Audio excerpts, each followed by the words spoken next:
नमस्कार, मैं हूं आपके साथ प्रिया सिंह सोमवंशी और इंडिया न्यूज के इस स्पेशल शो में आप सभी का स्वागत है। इंडिया न्यूज खास आपके लिए स्पेशल शो लेकर आया है कोविड ओपीडी, यानी घर बैठे आप तमाम सवालों के जवाब ले सकते हैं। अगर आपको कोरोना संक्रमण के किसी तरीके के लक्षण दिखाई दे रहे हैं, अगर आप कोरोना संक्रमित हैं या फिर पोस्ट कोविड प्रॉब्लम से आप जूझ रहे हैं, तो आप घर बैठे अपने सवाल इंडिया न्यूज के जरिए डॉक्टरों से पूछ सकते हैं और उसका इलाज क्या है, उसका उपाय क्या है, आप घर बैठे बैठे जान सकते हैं। चलिए, सबसे पहले आपको ब्रेकिंग न्यूज इस वक्त की रूबरू कराएंगे, आपको बताएंगे और उसके बाद डॉक्टर से भी हम बातचीत करेंगे। देश में कोरोना की दूसरी लहर अब धीमी पड़ गई है। 45 दिन बाद एक दिन में सबसे कम मामले दर्ज किए गए। पिछले 24 घंटे में देश में 1,73,790 नए मामले दर्ज किए गए और 3,617 लोगों की पिछले 24 घंटे में मौत हो गई। आपको बता दें कि एक दिन में 2,84,000 से ज्यादा लोग रिकवर हुए हैं। वहीं देश भर में कुल 20,89,000 से ज्यादा लोगों का वैक्सीनेशन हो चुका है। आपको बता दें कि रिकवरी रेट में भी इजाफा हुआ है, 90% के आसपास रिकवरी रेट पहुंच गया है। और पिछले 45 दिनों में आपको बता दें कि कल सबसे कम आंकड़े दर्ज हुए हैं। 45 दिनों के बाद आपको बता दें 24 घंटे में कल देश में 1,73,790 मामले दर्ज किए गए हैं, जो पिछले 45 दिनों में सबसे कम है। और एक दिन में 2 लाख से ज्यादा लोग रिकवर हुए हैं। देश में लगातार रिकवरी रेट में भी इजाफा हो रहा है, 90% के आसपास रिकवरी रेट दर्ज किया गया है। देश में कोरोना की दूसरी लहर माना जा रहा है कि अब धीमी पड़ गई है, लेकिन सतर्कता अभी भी बरतनी है। अभी भी समस्या घटी नहीं है। हालांकि रिकवरी रेट बढ़ने से अब मुश्किलें कुछ हद तक कम होती हुई दिखाई दे रही हैं, लेकिन अभी भी सावधानी, अभी भी सतर्कता बरतनी उतनी ही जरूरी है। 2 गज की दूरी, मास्क जरूरी अभी भी है और अगर कोरोना से बचना है तो हम सबको सावधान रहना बेहद जरूरी है। इसी बीच ये बड़ी खबर, देश में कोरोना की दूसरी लहर कुछ धीमी पड़ती हुई दिखाई दे रही है। एक टाइम था जब लगभग 3 लाख के आसपास एक दिन में नए मामले दर्ज हो रहे थे, लेकिन अब आपको बता दें पिछले 45 दिनों में कल का जो आंकड़ा है वो सबसे कम है। 1,65,000 के लगभग जो मामले दर्ज हुए हैं पिछले 45 दिनों में, ये सबसे कम केस हैं।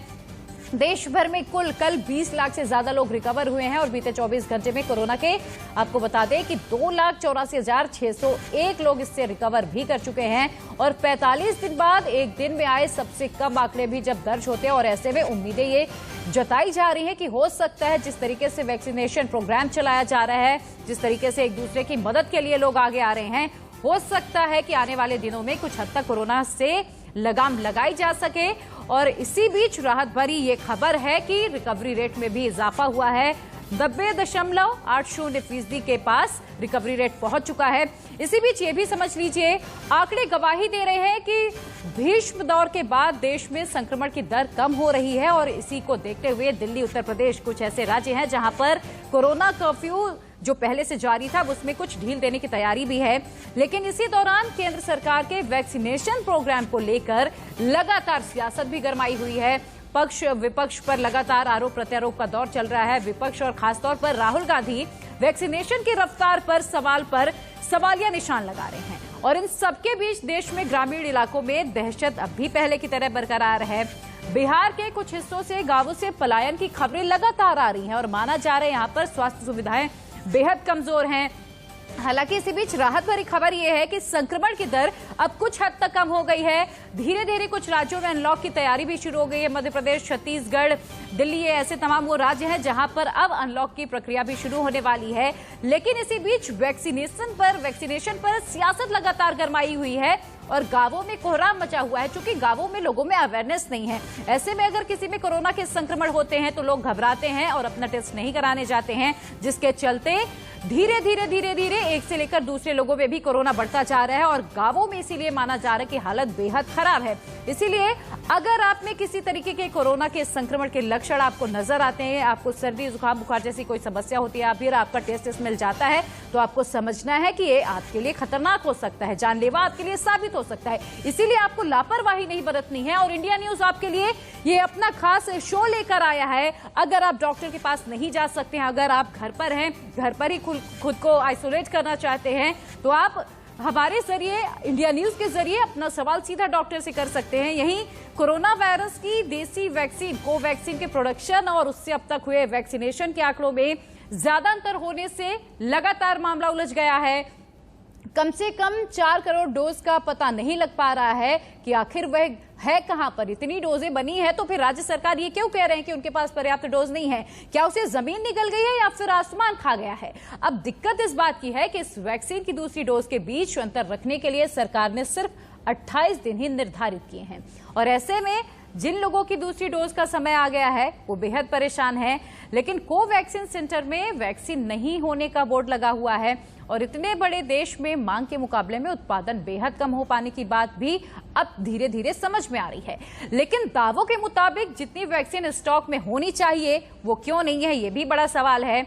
दरअसल एक रिपोर्ट के मुताबिक देसी कंपनी भारत बायोटेक की ओर से अब तक करीब 8 करोड़ वैक्सीन बनाए गए होंगे, इसका आकलन किया गया, लेकिन केवल 2.1 करोड़ डोज का इस्तेमाल किया गया है। अगर 2 करोड़ डोज विदेश भी भेजे गए होंगे तो भी बाकी के 4 करोड़ डोज कहां गए, ये भी बड़ा सवाल है।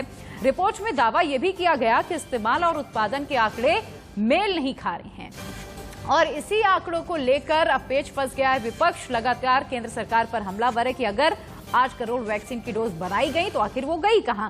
आखिर 4 करोड़ डोज का पता क्यों नहीं चल पा रहा है? क्या उन्हें विदेशों में बेचा गया? क्या फिर उन्हें प्राइवेट हॉस्पिटल्स में दिया गया है? इस तरीके के तमाम सवाल विपक्ष की ओर से उठाए जा रहे हैं। वहीं भारत बायोटेक की तरह ही इससे पहले स्वास्थ्य मंत्रालय की ओर से भी एक ऐसा ही बयान आया था। संयुक्त स्वास्थ्य सचिव लव अग्रवाल ने क्या कुछ कहा था, जरा सुनिए फिर आगे बढ़ेंगे। आई हैं तो अगर हम प्रोडक्शन को देखें तो जैसे कि बताया गया है कि करीब 6.5 करोड़ अगर कोविशील्ड इस माह में प्रोड्यूस होंगी और 1.5 करोड़ अगर कोवैक्सीन ऑन एन एवरेज अगर हम देखें इस माह में प्रोड्यूस होंगी, तो अगर 8 करोड़ की प्रोडक्शन है तो वह प्रोडक्शन इमीडिएटली अवेलेबल नहीं होता है। There are processes involved in ensuring its availability. मैं आप लोगों को बताना चाहूंगा जैसे कि प्रोडक्शन के तुरंत बाद स्टेबिलिटी और स्टेरिलिटी स्टडीज की जाती हैं फैक्ट्री प्रेमिसेस में, जिसमें करीब 1 हफ्ता के करीब लगता है। इसी तरीके से उसके बाद वह बैचेज में आती हैं और बैचेज में आने के बाद उसको सीडीएल कसौली में टेस्टिंग के लिए भेजा जाता है, जहां पर करीब 1 दिन लगता है। उसके बाद से वह सारी पर्टिकुलर जो वैक्सीन हैं इन टर्न पूरे कंट्री में अक्रॉस वो सप्लाई चेन के थ्रू जाती हैं। तो इसमें जो हमें ये समझना है कि इमीडिएटली जो आज प्रोड्यूस हुई है वो उसको अवेलेबल होने में 7, 8 या 9 दिन लगते हैं। India, in average, we are producing nearly 8 crore of the vaccine per month in our country, both from the Serum Institute and through the biotech. But looking back into the statistics of the tracking the vaccine, the average use of the vaccine in our country is less than around 3.5 to 4 crores only we have used in a month. That means almost 2 crores of vaccine which has been produced is not used per month in the country. But now there is little improvement. But what the और देखिए इसी बीच रात भरी खबर यह है कि corona के केसों में अब लगातार कमी आ रही है। माना यह जा रहा है कि अब दूसरी लहर कोरोना की धीरे धीरे कमजोर पड़ रही है, लेकिन लापरवाही नहीं बरतनी है, क्योंकि माना यह भी जा रहा है कि आने वाले दिनों में तीसरी लहर भी आ सकती है और इसीलिए बचाव बेहद जरूरी है। इसीलिए आपको मास्क लगाना है, हैंड सैनिटाइज करना है, समय समय पर अपनी देखभाल करनी है, लापरवाही नहीं बरतनी है। इंडिया न्यूज आपके लिए अपना स्पेशल शो लेकर आया है कोविड ओपीडी और इसमें हमारे साथ डॉक्टर्स का खास पैनल भी जुड़ गया है। सबसे पहले उनका इंट्रोडक्शन आपसे करा देती हूँ। डॉक्टर रजत अग्रवाल एचओडी है critical care Escorts Fortis hospital से हमारे साथ जुड़े हैं। सर आपका बहुत बहुत स्वागत है। डॉक्टर अजय भी हमारे साथ जुड़ चुके हैं, आप प्रेसिडेंट है मुंबई इंटीए एसोसिएशन से। सर आप दोनों का बहुत बहुत स्वागत है। देखिए लगातार चूंकि अब आंकड़ों में कमी आ रही है, ऐसे में राहत जरूर है लेकिन लापरवाही नहीं बरतनी है। सबसे पहले डॉक्टर अजय के पास जाना चाहूंगी। सर हम देख रहे हैं कि अगर पिछले 45 दिनों के आंकड़ों की बात करें, लगातार 3 लाख से ऊपर केस दर्ज हो रहे थे, लेकिन पिछले अगर 24 घंटे की बात करें तो कुछ हद तक अब केसों में कमी आई है, आंकड़ों में कमी आई है। तो क्या माना जाए कि अब दूसरी लहर कमजोर पड़ गई है? नंबर्स तो डेफिनेटली कम हो रहे हैं, which is a very positive thing, but कुछ इलाकों में कम हो रहे हैं। जब ये कंसिस्टेंटली सब एरियाज में कम होते हैं तो हम इसे कह सकते हैं कि हाँ वेव कम हो रही है। तो आई वुड से अभी ये थोड़ा प्रीमेच्योर होगा कहना कि ये हमारी वेव सेकेंड वेव कम हो रही है पूरी तरह से। बिल्कुल, देखिए इसीलिए कहा जा रहा है कि लापरवाही नहीं बरतनी है, भले ही आंकड़ों में कमी आई हो। हमने पहले भी सर ऐसे तमाम तस्वीरें देखी थी कि अचानक से नंबर्स कम होते लेकिन अचानक से फिर से इजाफा हो जाता है।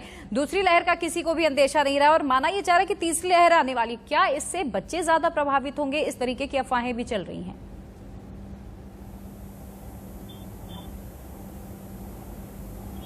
डॉक्टर अजय।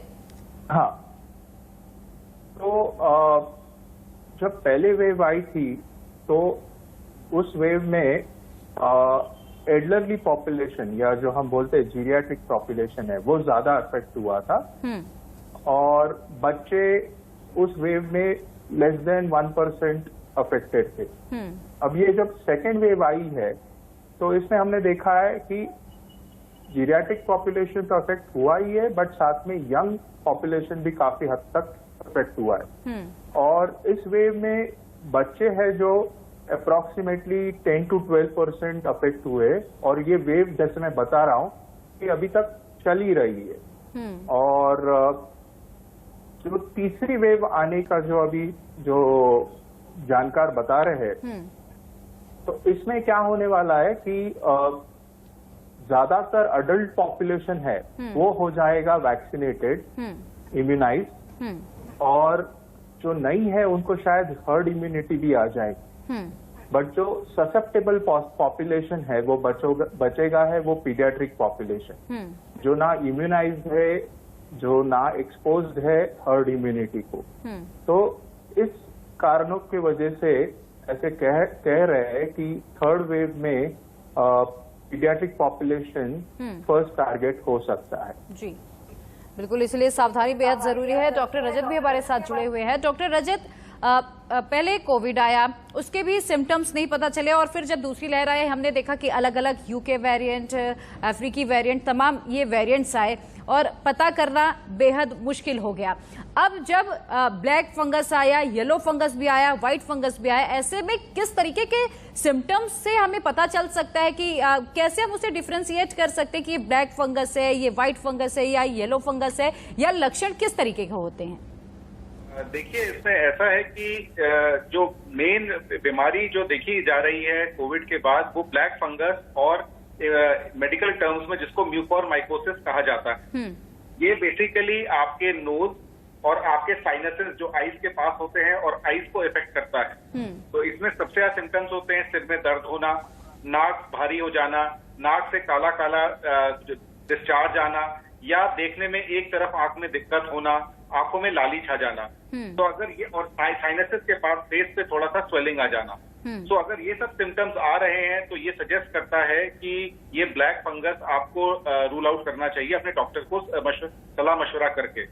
जो व्हाइट फंगस है वो बेसिकली एक कैंडिडा इन्फेक्शन जो होता है वो है, उसका बहुत ज्यादा रिलेशन अभी कोविड के पेशेंट्स में नहीं देखा गया है। मेन जो प्रॉब्लम है वो ब्लैक फंगस और म्यूकोरमाइकोसिस की देखी जा रही है। तो व्हाइट फंगस अपॉर्चुनिस्टिक इन्फेक्शन है, वो कोई भी इम्यूनो कॉम्प्रोमाइज जिसकी इम्यूनिटी कम हो गई है उसके अंदर देखा जाता है, और वो यूजुअली आपके थ्रोट में और लंग्स के अंदर या पेट के अंदर आ सकता है, बट उसका इंसिडेंस काफी कम है।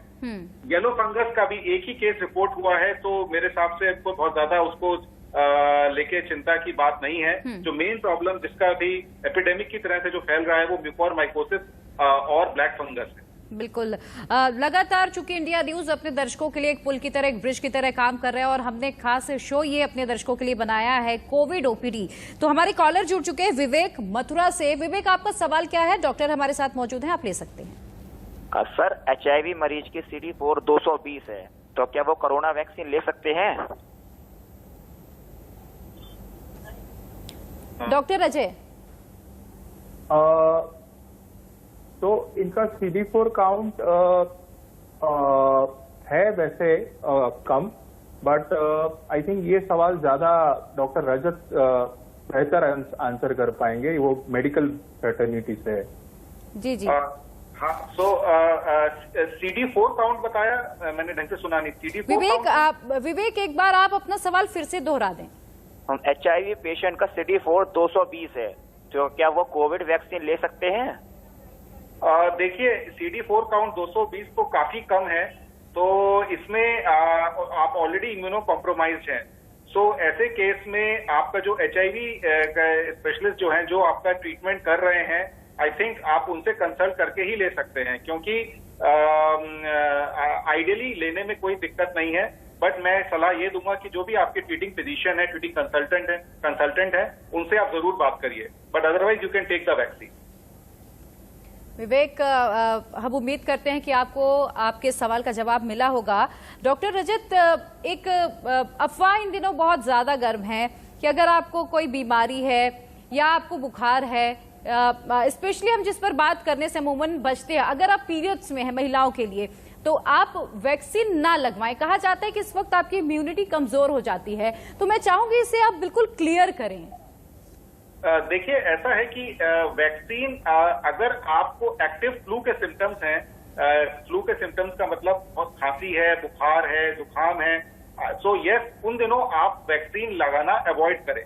लेकिन जब आपका फीवर वगैरह आपको कुछ नहीं है या थोड़ा बहुत माइल्ड सिम्टम्स हैं, उसमें वैक्सीन लगाने में कोई प्रॉब्लम नहीं है, आप जरूर वैक्सीन लगवाएं।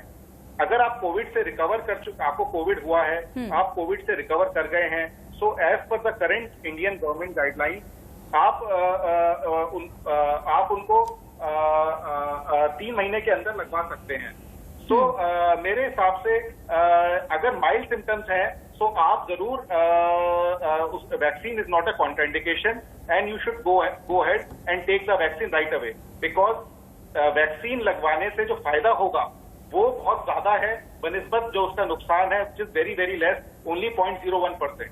सो मेरे हिसाब से वैक्सीन हर किसी को जो भी एलिजिबल है कैटेगरी का है उसको जरूर लगवाना चाहिए। बिल्कुल, और माना यह जा रहा है कि अगर हम वैक्सीन लगवाएंगे, अगर हमारे देश की आबादी वैक्सीनेट हो जाएगी तो कुछ हद तक कोरोना से लगाम लगाई जा सकती है। अगले कॉलर हमारे हैं एसके तोमर, नोएडा से जुड़े हुए हैं। एसके, आपका सवाल लीजिए।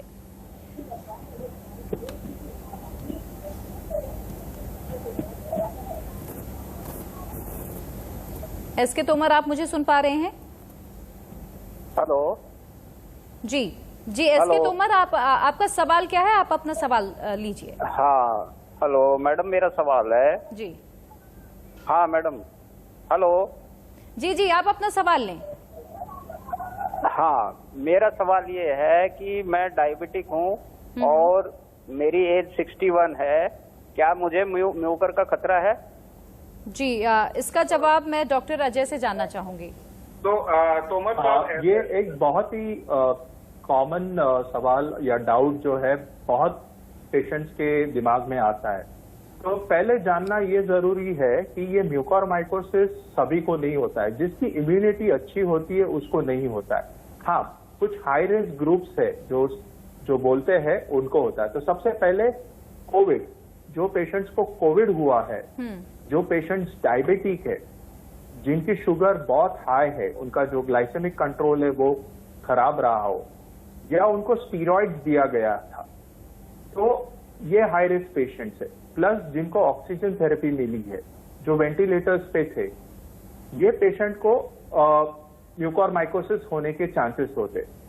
तो अगर आप सिर्फ डायबिटिक है और अगर आपकी शुगर कंट्रोल अच्छी है तो आपको लेस चांसेस है कि आपको म्यूकोरमाइकोसिस हो सकता है। बट इसका मतलब ये नहीं कि आपको सिम्टम्स को अनदेखा करना है। जैसे डॉक्टर अग्रवाल ने पहले ही बताया कि जो लक्षण है इस पे ध्यान रखना चाहिए, और आपकी जो स्पेशली पोस्ट कोविड पेशेंट्स है उनको 1 मंथ तक उनकी शुगर मॉनिटरिंग या बीच बीच में जाके ईएनटी स्पेशलिस्ट से रेगुलरली नाक की एंडोस्कोपी करानी चाहिए।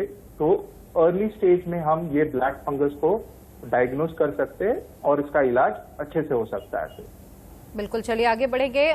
डॉक्टर रजत, चूंकि कुछ दिनों पहले मुझे भी कोरोना हुआ था, ऐसे में मेरे जैसे बहुत सारे लोगों के मन में ये सवाल भी होगा कि पोस्ट कोविड जब हमें बहुत ज्यादा वीकनेस आती है तो उसे हम कैसे उससे उभरे, कैसे निकले? क्या हमें विटामिन्स की टैबलेट्स लंबे समय तक लेनी है, या फिर हम जो भी बोले कि घरेलू उपचार करते हैं, काढ़ा पीते हैं या गिलोय लेते हैं, क्या इन तमाम चीजों का सेवन हमें आने वाले 1-2 महीनों तक करना चाहिए?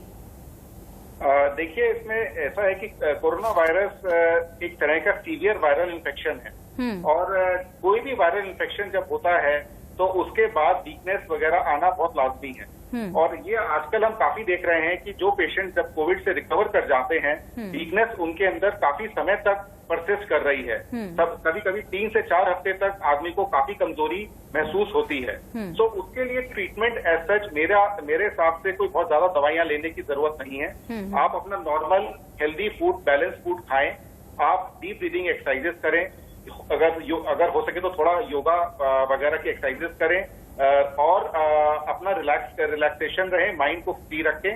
So your weakness will go of slowly जैसे डेज धीरे धीरे समय खत्म होगा. बहुत ज्यादा विटामिन लेने का सेवन करने से कोई फायदा नहीं है, हालांकि उससे नुकसान ही ज्यादा हो सकता है. सो जो बेसिक जो की इसके पीछे की पॉइंट्स हैं, healthy diet, healthy lifestyle, relaxation and exercise. इससे आई एम श्योर जो मेजोरिटी के लोगों में जो वीकनेस और कमजोरी है वो धीरे धीरे करके चली जाए. बिल्कुल. विनोद एमपी से हमारे साथ हमारे अगले कॉलर जुड़ चुके हैं. विनोद, आपका सवाल क्या है? आप सवाल लीजिए. सर जी, हेलो. हाँ जी विनोद, आप अपना सवाल लें. ये मेरे को हार्ट प्रॉब्लम है और 4 साल हो गए. एक अटैक आया था मेरे को, तो डॉक्टर ये रिपोर्ट में आया था कि 35 से 40% स्ट्रोक है, जिसके बाद में अपने को वैक्सीन लगवाना. मेरी उम्र 43 साल है. इसका जवाब मैं डॉक्टर अजय से लेना चाहूंगी. डॉक्टर अजय. तो जो कार्डियक पेशेंट्स है, जो ब्लड थिनर्स पे है, जो ब्लड प्रेशर की दवाई पे है, तो ये कोई कॉन्ट्राइंडिकेशन नहीं है वैक्सीन लेने को. तो आई थिंक ये सेफली ले सकते हैं वैक्सीन. वो कुछ मेंशन कर रहे थे, उनको कुछ प्री एग्जिस्टिंग ब्लॉकेजेस भी कुछ डिटेक्ट हुई है, तो वो भी उनको रोक नहीं सकता है, बिकॉज उसमें भी कोई ऐसा कॉन्ट्राइंडिकेशन नहीं है कि वो उनको वैक्सीन नहीं ले सकते. तो आई थिंक ये ले सकते हैं वैक्सीन. चलिए विनोद, बहुत शुक्रिया हमारे साथ जुड़ने के लिए. उम्मीद करते हैं कि आपको आपके सवाल का जवाब मिला होगा. डॉक्टर अजय, आप ही से मेरा एक और सवाल है. हमने एक दूसरी वेव में हमने एक बहुत कॉमन चीज देखी है कि जिन लोगों को पहले कोरोना हुआ था 2 महीने पहले, 3 महीने पहले, या जब फर्स्ट वेव आई थी उस वक्त कोरोना हुआ था, हमने देखा है वो री इन्फेक्ट हो रहे हैं, उन्हें एक बार फिर से कोरोना हो रहा है. इसकी वजह क्या है?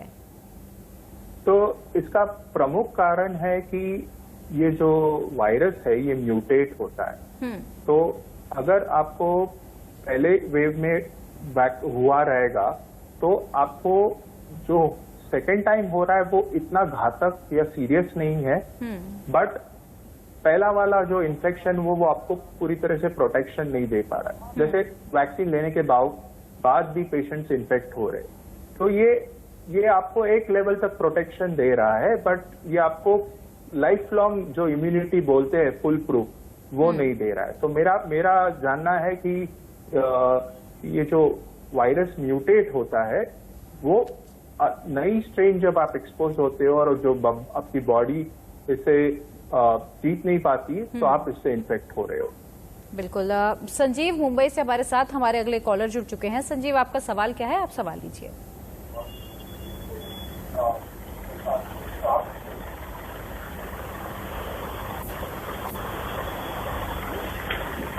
संजीव, आप मुझे सुन पा रहे हैं?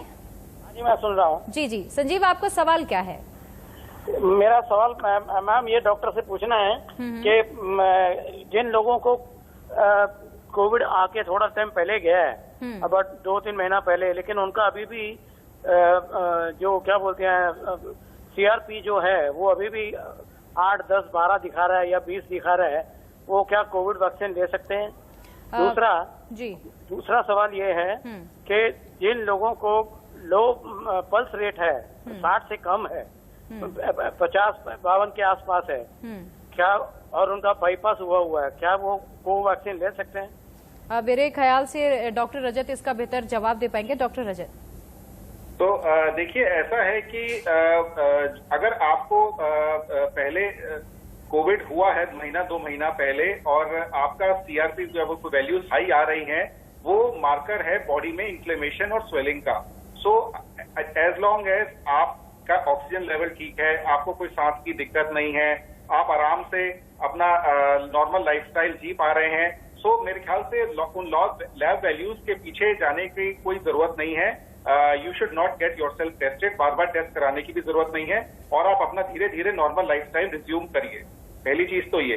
दूसरा चीज ये, जो सेकंड क्वेश्चन था जो मैं समझ पाया वो ये कि हार्ट रेट शायद पल्स रेट कम है और उसमें वैक्सीन लेना चाहते हैं, शायद ये पूछ रहे थे आप? हाँ, ये बता रहे हैं कि 60 है इनका जो हार्ट रेट आप बता रहे हैं वो 60 है, तो ये उसी से जुड़ा हुआ इनका सवाल. हाँ, सो जैसे डॉक्टर अजय ने भी बोला कि इसका कोई कॉन्ट्राइंडिकेशन नहीं है। अगर आप हार्ट की प्रॉब्लम है, आपको कोई पल्स रेट से आपका कोई चाहे 60 है या 55 है, आप जरूर वैक्सीन ले सकते हैं। हार्ट रेट अगर कम है तो आप ऑब्वियसली आप अपने कार्डियोलॉजिस्ट से कंसल्ट करिए, हार्ट स्पेशलिस्ट को एक बार दिखाइए, लेकिन आप वैक्सीन लेने में इसका कोई नुकसान नहीं है, कोई कॉन्ट्राइंडिकेशन नहीं। चलिए, डॉक्टर रजत और डॉक्टर अजय, आप दोनों हमारे साथ लगातार बने रहिएगा और इंडिया न्यूज पर कोविड ओपीडी लगातार जारी रहेगी। वक्त एक छोटे से ब्रेक का, फौरन हाजिर होंगे, आप बने रहिए।